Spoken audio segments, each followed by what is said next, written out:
ప్రపంచ వేదికలో మీరు ఎక్కడ చూసినా కూడా పాకిస్తాన్ అనబడే దేశము మాట్లాడే ఒకే ఒక ఇష్యూ భారత్. కాశ్మీర్ అంటారు, భారత్ అంటారు. మీకు ఇవాళ ఇది ఎంత పెద్ద కామెడీగా అయిపోయిందంటే పాకిస్తాన్ ప్రజలు కూడా దీనిని అర్థం చేసుకున్నారు. సో మొన్న ఒక కాన్ఫరెన్స్, ఇందులో పాకిస్తాన్ ఆర్మీ చీఫ్ అసీం మునీర్ ఈయన మాట్లాడుతున్నారు. మీకు ఎదురుగుండా వాళ్ళ దేశం యొక్క ప్రధానమంత్రి, మంత్రులు, విఐపీస్, సెలబ్రిటీస్ అందరూ కూర్చొని ఉన్నారు. మీకు చాలా గొప్ప ప్రసంగం ఇస్తున్నాను అని అనుకొని ఏదేదో మాట్లాడుతూ పోతున్నాడు. ఇవాళ మీకు ఒక్క భారత్లో ఉండే నెటిజన్స్ కాదండి, పాకిస్తాన్ పౌరులు కూడా ఈ కామెడీని చూసి నవ్వుకుంటున్నారు. ఎందుకంటే వాళ్ళకి క్లియర్గా అర్థమైపోయింది, వాళ్ళ ప్రియతమ నాయకుడు ఇమ్రాన్ ఖాన్ ప్రస్తుతము జైలులో ఉన్నాడు అంటే దానికి కారణము ఈ అసీం మునీర్. అంటే మీరు ఒక నగరాన్ని తీసుకున్నారు, ఇక్కడ మనం అందరము కూడా కలిసికట్టుగా ఇమ్రాన్ ఖాన్ గారికే ఓట్లు వేసి ఆయన్ని గెలిపించాలి అని వీళ్ళు నిర్ణయం తీసుకున్నారు. సో ఎన్నికల్లో వీళ్ళందరూ ఇమ్రాన్ ఖాన్ గారికే ఓట్లు వేశారు. కానీ ఫైనల్ రిజల్ట్స్ చూశారు అనుకోండి, ఇమ్రాన్ ఖాన్ యొక్క ప్రత్యర్థి అంటే ఇమ్రాన్ ఖాన్ క్యాండిడేట్ కాకుండా ఇంకొకడు గెలిచినట్టుగా ప్రకటన. సో ఇక్కడ ఏం చేశారు, పాకిస్తాన్ ఆర్మీ వాళ్ళు, సైనికులు వీళ్ళు వెళ్ళి యథాతథం వీళ్ళు ఓట్లు అంటే వీళ్ళే గుద్దేసి చూసారా పలానా వ్యక్తే గెలిచాడు. అరే మరి మనం కష్టపడి ఇమ్రాన్ ఖాన్ని గెలిపించాము కదా, ఈయన ఎలా ఓడిపోయాడు ఎవరికి అర్థం కాలేదు. సో ఇదంతా కూడా పాకిస్తాన్ ఆర్మీ, అమెరికా వాడు చెప్పడం, అంటే జో బైడెన్ ప్రభుత్వం వాళ్ళు చేసిన కుట్రలో భాగమే అని ఇవాళ మీడియా అంతా మాట్లాడడంతో, సోషల్ మీడియా స్ట్రాంగ్గా ఉంది కదా, అలాగా వీళ్ళకి అర్థమైంది.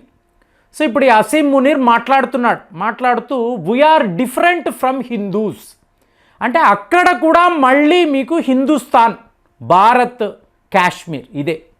ఇందులో చాలా పెద్ద కామెడీ ఏమిటి అంటే, మనము మన పాకిస్తాన్ కోసము ఎన్ని త్యాగాలు చేసాం.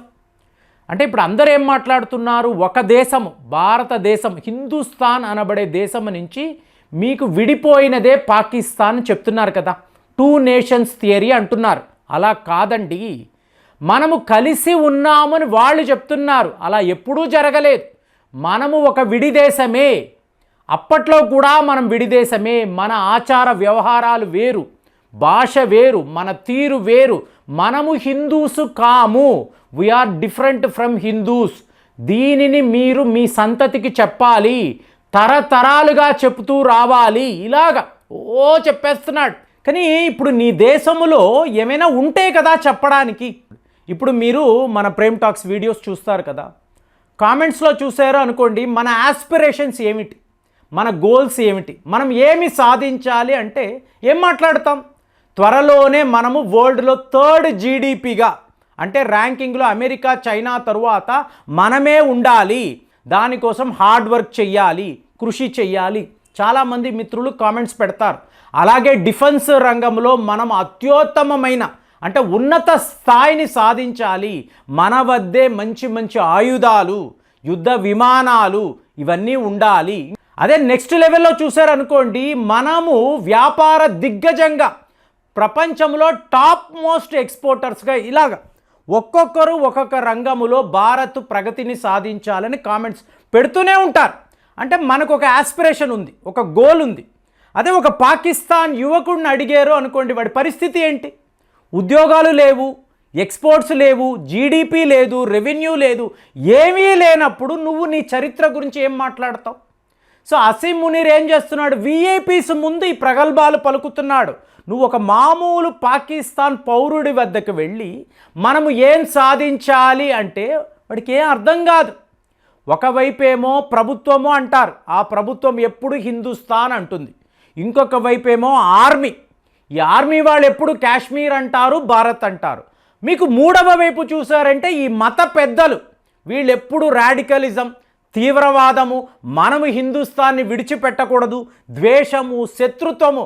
అంతేగాని ఒక కామన్ మ్యాన్కి కనీసమైన వసతులు, ఆహారము, ఒక షెల్టర్, ఒక ఉద్యోగము, ఒక జీవన విధానము ఎవ్వరు పట్టించుకోరు. వీళ్ళు వాళ్ళ దేశము గురించి, పాకిస్తాన్, నెక్స్ట్ సంతతికి పాకిస్తాన్ చరిత్ర గురించి చెప్పండి, ఇది మీ బాధ్యత అంటే ఏం చెప్తారా మీరు? ఇప్పుడు మీరు వైడర్ స్పెక్ట్రంలో చూసారో అనుకోండి, నీది ఒక చిన్న దేశం, మీరు మాట్లాడుతున్న హిందుస్థాన్, ఈ హిందువులు అనేవాళ్ళు ఏంటండి ఒక మతము, మీకు ఒక స్టేజ్లో స్టార్ట్ అయిన మతం. కానీ ఇక్కడ భారత్ అన్నప్పుడు సనాతన ధర్మము అన్నప్పుడు వేల సంవత్సరాలు కదా. ఇప్పుడు మేము మీతో కలవలేదు, మీరు ఎక్కడ నుంచో మిడిల్ ఈస్ట్ నుంచి పని కట్టుకొని మీరు భారత్ వరకు వచ్చారు. వస్తున్నప్పుడు ఒక మతము అన్నారు, ఇస్లాం అన్నారు. ఈ ఇస్లాం అనబడే మతము ఎక్కడి నుంచి వచ్చిందండి? భారత్ నుంచి వెళ్ళిన పాగన్ పూజారులు, మీకు కురైసాస్, కురేషిస్ వాళ్ళే కదండి వాళ్ళ పూజారులు. మీరు ఒక మతాన్ని భారతదేశంలో పెట్టారే తప్ప ఇక్కడ ఇరు దేశాలు కాదండి, ఇది ఒక ధర్మము, వేల సంవత్సరాల నుంచి ఉంటున్న ఒక ధర్మము. ఇది తెలుసుకోకుండా పాకిస్తాన్ హిందుస్థాన్ సమానమే, సో మన ఆచారాలు మనవే అంటే మీకు భారతదేశము అనేది ప్రపంచమంతా భారతీయులు అనేవాళ్ళు. చూడండి, అమెరికాను కనిపెట్టినప్పుడు వాళ్ళు ఏమన్నారు? రెడ్ ఇండియన్స్ అని అన్నారు. ఇండియన్స్ అంటే ఏంటి? సింధియాస్. సింధియాస్ అంటే సింధు నాగరికత కలిగిన వాళ్ళు. మరి ఎక్కడో అమెరికా లాంటి ఒక దేశానికి అక్కడ నివసించిన ప్రజలను మీరేమన్నారు? రెడ్ ఇండియన్స్ అనే అన్నారు. అలాగే ఇప్పుడు చూడండి, మంగోలియా అంటాం, అంటే మంగా అనబడే పేరు నుంచి మంగోలియా. మీకు జపాన్ అనండి, చైనా అనండి, నార్త్ కొరియా, ఏ దేశమైనా ఏ భాషలో మంగా అనబడే ఈ పేరు ఉంటుందండి. మంగా అంటే పవిత్రమైన మహిళ, ద డివైన్ లేడీ అని అర్థం. అంటే అలమేలు మంగా అని మాట్లాడతాం.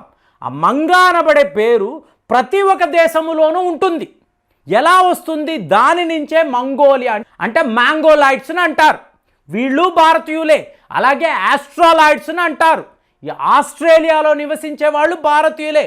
ప్రపంచమంతా వీళ్ళే నిండిపోయినప్పుడు నీ మతము అని అంటున్నావు, అది కూడా భారత్ నుంచే వచ్చింది. మా చరిత్ర అనేది చాలా పెద్దది, ఇట్స్ ఎ వాస్ట్ సబ్జెక్ట్. మేము మా పిల్లలకి, మా యువకులకి చెప్పాలన్నప్పుడు భారతదేశము అనేది అఖండ భారత్, ప్రపంచమంతా భారతీయులే నిండిపోయి ఉంటారని మనం చెప్తాం. అదే అసీం మునీర్ మాట్లాడుతున్నప్పుడు మన చరిత్రను చెప్పండి, పాకిస్తాన్ చరిత్ర గురించి మాట్లాడండి అంటే నీకు ఎక్కడ చరిత్ర ఉంది? కుట్ర పన్నే నువ్వు ఇవాళ వరకు బతుకుతున్నావు కదా. నీ దేశములో ఎటువంటి ప్రగతి లేనప్పుడు అక్కడ ఎదురుగుండా కూర్చునే మోసగాళ్ళు వాళ్ళకి నువ్వేం చెప్తున్నావు? పాకిస్తాన్ అనబడే దేశము, దీనికోసము మనము చేసిన ప్రాణత్యాగాలు, మేము మా దేశాన్ని కాపాడుకునే తీరు ఎవరూ ఎప్పుడు చెయ్యరు. మీరు పాకిస్తాన్ ప్రజలను అడిగారు అనుకోండి, మేము ఎవరు మీ దేశాన్ని విడిచిపెట్టి వెళ్ళమండి, మాకు దేశభక్తి ఎక్కువ అని చెప్తారు. కానీ ఇదే వీళ్ళ ఆర్మీ జనరల్స్ని చూసారనుకోండి, ఒక్కడు కూడా సర్వీస్ అయిన తరువాత ఒక్కడు కూడా ఆ దేశంలో ఉండడండి. ఇది ఒక చెత్త దేశము, ఇక్కడ నేను ఎందుకు బతకాలని వీళ్ళందరూ కూడా United Arab Emirates, Saudi Arabia, London ఇలా వెళ్ళిపోతారు.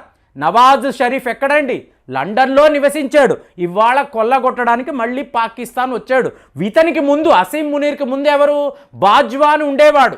12 బిలియన్ అమెరికన్ డాలర్స్ ఫ్రాడ్ చేసి పాకిస్తాన్ ప్రజల సొమ్ముని కొల్లగొట్టి ఇవాళ ఎక్కడో యుఏఈకో, సౌదీ అరేబియాకో ఎక్కడో పారిపోయాడు. వీళ్ళు దేశభక్తి, దేశ చరిత్ర మనము మన సంతతికి చెప్పాలి. ఇలాంటి పిచ్చి కూతలు కూస్తున్నప్పుడు మనకు ఎలా అనిపిస్తుంది? చరిత్రే లేని దేశము చరిత్ర గురించి మాట్లాడితే అసీం మునీర్ గురించి వాళ్ళ ప్రజలే, మనము కాదు, పాకిస్తాన్ ప్రజలే బండబూతులు తిట్టుకుంటున్నారు. నువ్వు ఏం చేసావురా మాకు అని అడుగుతున్నారు, జవాబు లేదు. ఈయన మాత్రం ఈ కాన్ఫరెన్స్లో వీఆర్ డిఫరెంట్ ఫ్రమ్ హిందూస్ అని పెద్ద పెద్ద మాటలు మాట్లాడుతున్నాడు. ఇలాంటి నాయకులు ఉన్నప్పుడు ఆ దేశాలు ఏమైపోతాయి? కామెంట్స్లో రాయండి. మళ్ళీ వచ్చే వీడియోలో కలుద్దాం. జై హింద్.